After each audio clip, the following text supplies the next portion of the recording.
Bienvenidos amigos del Búho a esta nueva transmisión. Estamos en el Hey Festival. Nos encontramos en la sede del Hotel Casandina, donde se desarrollan las principales actividades, y estamos esta vez con un colega, pero un colega de lujo. Vamos a entrevistar a Ignacio Escobar. Él es Ignacio Escolar. Él es director de eldiario.es, un diario digital español que ha dado mucho de qué hablar. Ahora lo vamos a comentar. Él acaba de recibir el premio a la excelencia de la Fundación Nuevo Periodismo Iberoamericano Gabriel García Márquez. Es el premio más importante en el continente de periodismo, y bueno, está de invitado en el GEI y nos da esta entrevista para todos nuestros seguidores. Muchas gracias, Ignacio, bienvenido al equipo. Encantado, gracias. Bueno, hablando de este premio, Gabriel García Márquez decía que el periodismo es el mejor oficio del mundo, aunque se sufre como un perro. ¿Te ha tocado a ti, bueno, ahora eres un periodista exitoso en todo sentido, pero te ha tocado a ti sufrir como un perro en este trayecto? Yo creo que en este oficio se sufre siempre, incluso si tienes éxito en él. Fíjate, el mismo al día siguiente de que se anunciase el premio García Márquez, yo tuve que ir a un juzgado acusado del delito de revelación de secretos. Me piden 5 años de cárcel. Y me di cuenta de lo chocante que es este trabajo. Por las mismas razones por las que te pueden premiar, te pueden intentar meter a prisión. Y para mí, estoy muy de acuerdo con Gabo en que es el mejor oficio del mundo, y también en que se sufre mucho en ocasiones. ¿Y en cuántos años tú has comenzado muy joven, 19 años? Yo llevo ya 25 casi trabajando, sí. 25. ¿Qué dilemas éticos has sufrido o superado en estos 25 años? Bueno, el periodismo ha cambiado en estos 25 años además muchísimo, ¿no? Pero hay algo que se mantenga como dilema ético. Yo creo que las complicaciones en la información son siempre las mismas. La primera de todas es soportar las presiones del poder. Eso, más que un dilema ético, teniendo muy claro cuál es la posición de la prensa y cómo tiene que resultar de incómoda, es más difícil apretar las tuercas al poder e intentar informar sobre el poder, informar sobre los que son débiles. Siempre es más difícil con el poder. Y los problemas éticos suelen tener que ver cuando existe una relación, la que sea, de amistad, de simpatía, por aquellos de los que informas. Yo tengo claro en mi trabajo, conozco a muchos políticos, trato con ellos, como con ellos, me veo con ellos, tomo café con ellos, pero tengo claro que ni soy uno de ellos, ni pueden ser mis amigos, porque más tarde o más temprano tendrás que informar de ellos. Hace poco, por ejemplo, en España, en una de nuestras investigaciones, tuvimos que contar una noticia muy incómoda de la ministra de Sanidad, una ministra con la que yo tenía más o menos buena relación, sin en ningún caso ser mi amiga, y siempre es más difícil informar de un político que te cae bien, con el que tienes más o menos buena relación, que informar de alguien al que no aprecias o que te cae mal, o con el que no simpatizas tanto políticamente.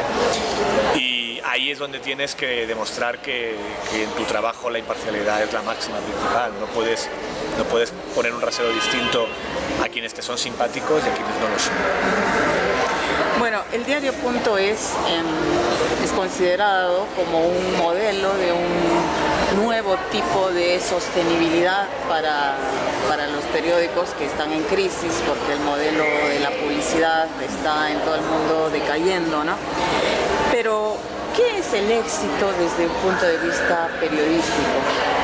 Es uno de sus factores, me imagino, que es resolver el tema económico, sí, que no sé qué tan resuelto y por cuánto tiempo estaría en el diario.es. ¿Cómo lo ves? En el diario.es la verdad es que hemos tenido mucha suerte, porque en el peor momento de la profesión en todo el mundo, y en España además limitado a una crisis económica, nosotros nacimos en el año 2012, justo en el momento en que la economía española quedó intervenida por el colapso del sistema financiero español.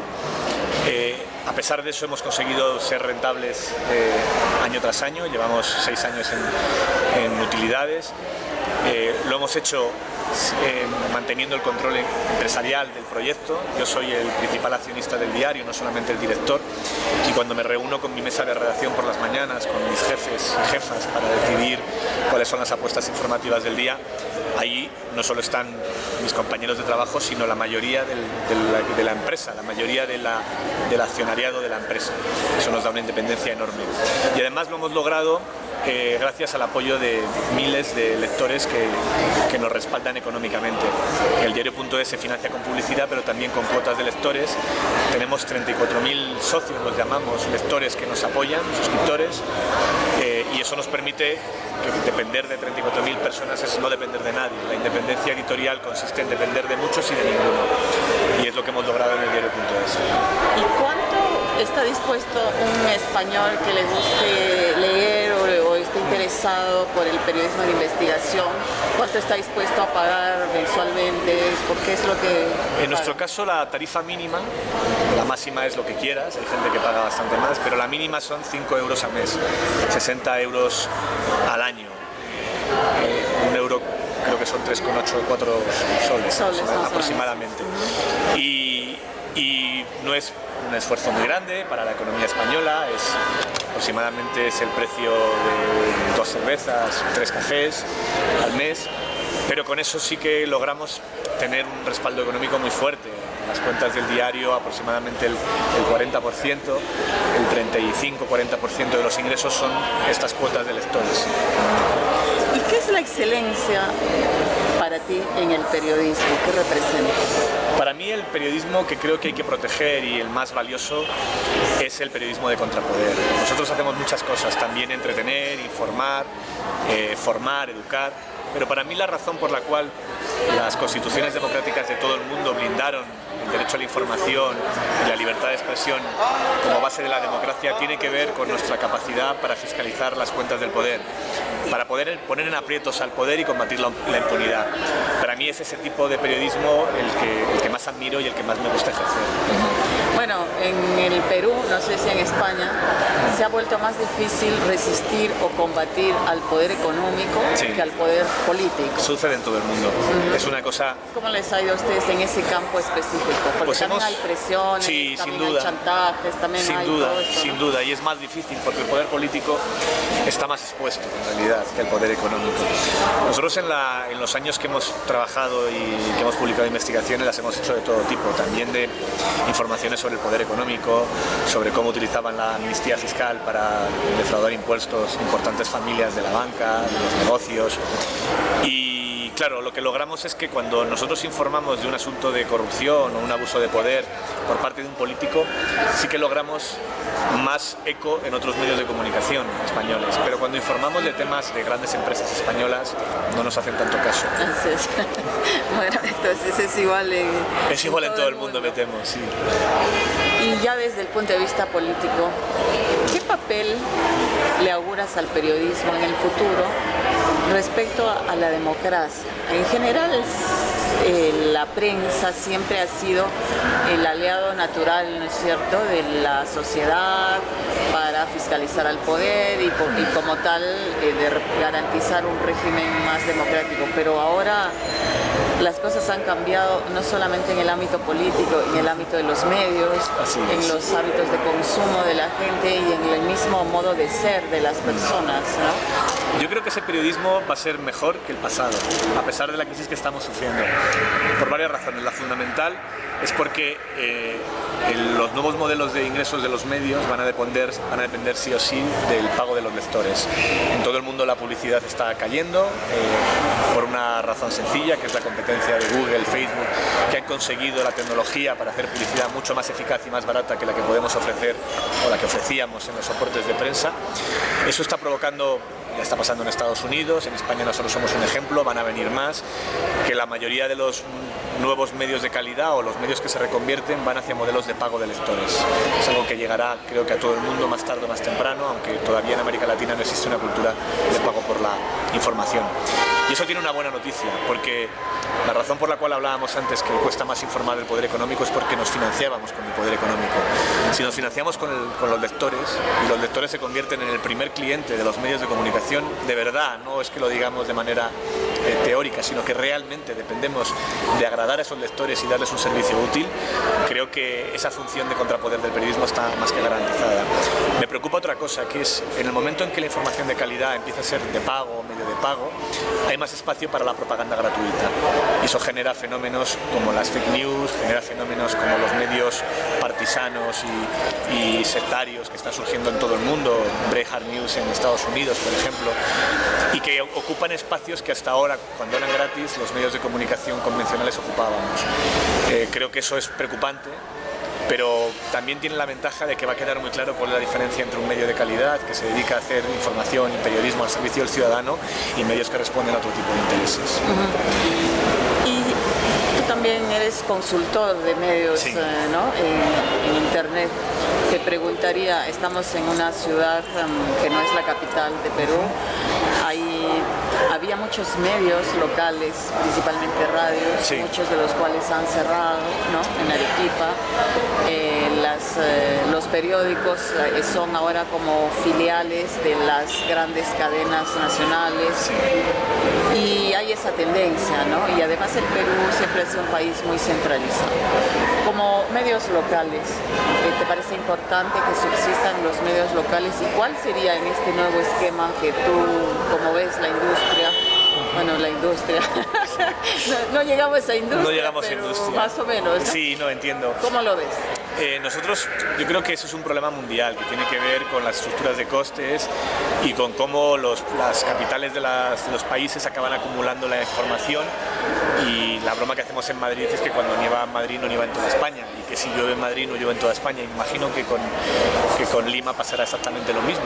Más todavía. La información se concentra en un solo punto y al final el resto queda ignorado y sufre.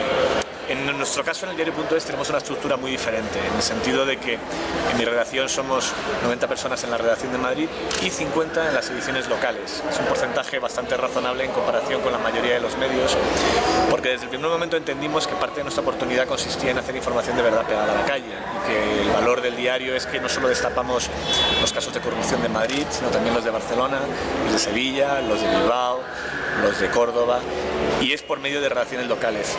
La desventaja de Internet para los medios locales es que genera una estructura de costes que hace que las estructuras convencionales de prensa, de radio, tengan muy difícil subsistir por el hundimiento de la publicidad.